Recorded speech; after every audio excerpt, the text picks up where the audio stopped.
ಜಿ5 ಇರುವಾಗ ನೀವು ನಿಮ್ಮ ನೆಚ್ಚಿನ ಶೋಗಳನ್ನ ಎಂದಿಗೂ ಮಿಸ್ ಮಾಡಿಕೊಳ್ಳುವುದಿಲ್ಲ. ಅದು ಸಂಪೂರ್ಣ ಉಚಿತವಾಗಿ. ನೀನು ಅದೇನ್ ಮಾಡ್ತೀಯಾರ ನನಗೆ ಗೊತ್ತಿಲ್ಲ. ಆ ಹುಡುಗಿ ಹತ್ರ ಮಾತಾಡಿ ಈ ಮದುವೆ ಆಗಂಗ್ ಮಾಡ್ಬಿಡವ, ಅಷ್ಟು ಸಾಕು. ನಾನು ನಿಮ್ಮ ಸೊಸೆ ಅಲ್ವಾ ಮಾವ, ಖಂಡಿತ ಮಾಡೇ ಮಾಡ್ತೀನಿ, ನೋಡ್ತಾ ಇರಿ.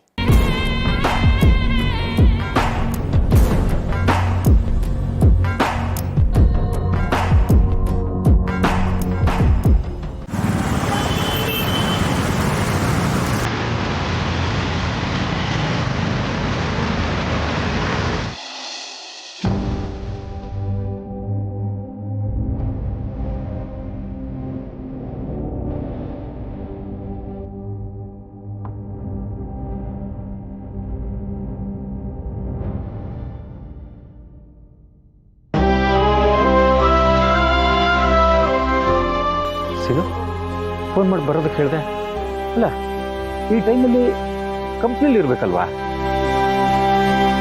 ಯಾವ ಕಂಪನಿನೂ ಇಲ್ಲ, ಕೆಲಸನೂ ಇಲ್ಲ, ನನಗೆ ರಿಟೈರ್ಮೆಂಟ್ ಆಯ್ತು. ಅಲ್ವಾ, ನಿನ್ನ ಸರ್ವಿಸ್ ಇನ್ನೂ 2 ವರ್ಷ ಇದೆ ಅಂತ ಹೇಳ್ತಾ ಇದ್ದೆ. ಅದು ಹೇಗೋ ರಿಟೈರ್ಮೆಂಟ್ ಆಗೋಯ್ತು? ಕಂಪನಿಯವ್ರಿಗೆ ಯಂತ್ರ ಥರ ಕೆಲಸ ಮಾಡೋರು ಬೇಕು. ನಮ್ಮ ಕೈಲಿ ಮಾಡೋಕ್ಕಾಗತ್ತಾ? ಮನುಷ್ಯರ ಕೆಲಸನೆಲ್ಲ ಯಂತ್ರಗಳು ಆಕ್ರಮಿಸ್ಕೊಂಡಿದ್ದಾವೆ. ಅದಕ್ಕೆ ನಮ್ಮಂಥವ್ರಿಗೆ ವಯಸ್ಸಾಯ್ತು ಅಂತ ಕಾರಣ ಕೊಟ್ಟು ಮನೆಗೆ ಕಳಿಸಿದ್ರು. ಇದೇನೋ ನನಗೆ ಸರಿ ಅನಿಸ್ಲಿಲ್ಲಪ್ಪ.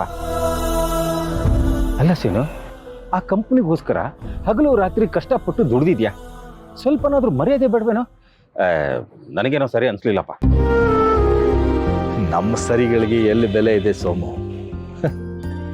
ಏನು ಬೆಲೆ ಇದೆ? ಕಂಪನಿ ಬೆಳವಣಿಗೆಗೆ ಕುದುರೆ ತರ ಓಡೋರ್ ಬೇಕು. ಅವ್ರದ್ದು ತಪ್ಪಂತ ಹೇಳಕ್ಕಾಗಲ್ಲ. ಬದಲಾವಣೆ ಈ ಜಗತ್ತಿನ ನಿಯಮ ಅಲ್ವೋ? ಕೆಲಸ ಇಲ್ಲ ಅಂದಮೇಲೆ ಮನೇಲಿ ಇರ್ಬೇಕು ತಾನೆ. ಅಲ್ಲ, ಕಂಪ್ನಿಗೆ ಹೋಗೋ ಥರ ಕ್ಯಾರಿಯರ್ ಇಟ್ಕೊಂಡು ಓಡಾಡ್ತಾ ಇದೆಯಾ? ಅಂದ್ರೆ ಈ ವಿಷಯ ಮನೇಲಿ ಹೇಳಿಲ್ವಾ? ಹೇಗೆ ಹೇಳಿ ಸೋಮು, ಹೇಗೆ ಹೇಳಿ ಹೇಳು? ಲಕ್ಷ್ಮಿ ಖುಷಿ ಖುಷಿಯಿಂದ ಕೆಲ್ಸಕ್ಕೆ ಹೋಗ್ತಾರೆ ಅಂತ ಊಟ ಕೊಡ್ತಾಳೆ. ಅವಳಿಗೆ ಹೇಗೆ ಹೇಳ್ಬೇಕಂತಾರೆ ನನಗೆ ಗೊತ್ತಾಗ್ತಿಲ್ಲ. ಹಾಗಂತ ಹೇಳ್ದೆ ಇರೋಕ್ಕಾಗತ್ತಾ? ನಿನಗೆ ಗೊತ್ತು, ನನ್ನ ಮಕ್ಕಳೆಲ್ಲ ನಿಧಾನವಾಗಿ ಈಗ ಸೆಟ್ಲ್ ಆಗ್ತಾ ಇದ್ದಾರೆ.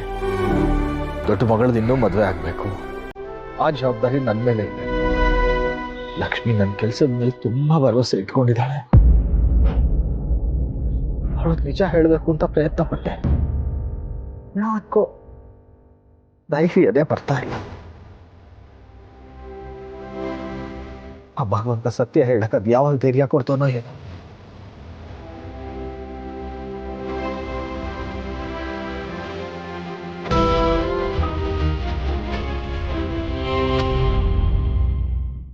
ಜಿ5 ಆಪ್ ಡೌನ್ಲೋಡ್ ಮಾಡಿ ಎಲ್ಲಾ ಸಂಚಿಕೆಗಳನ್ನು ಸಂಪೂರ್ಣ ಉಚಿತವಾಗಿ ನೋಡಿ.